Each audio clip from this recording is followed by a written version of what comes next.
श्रीपद्मनाभ पुरुषोत्तम वासुदेव वैकुण्ठ माधव जनार्दन चक्रपाणि श्रीवत्स सिंह शरणागत पारिजात श्रीवेङ्कटाचलपते तव सुप्रभातम्।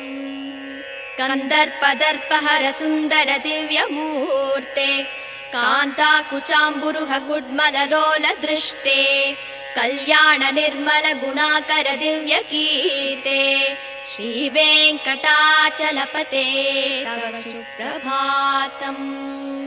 मीनाकृते कमलकोल नृसिंहवर्णिन् स्वामिन् परस्पत तपोधन रामचन्द्र शेषांस राम यदुनन्दन कल्किरूप श्रीवेङ्कटाचलपते तव सुप्रभातम्।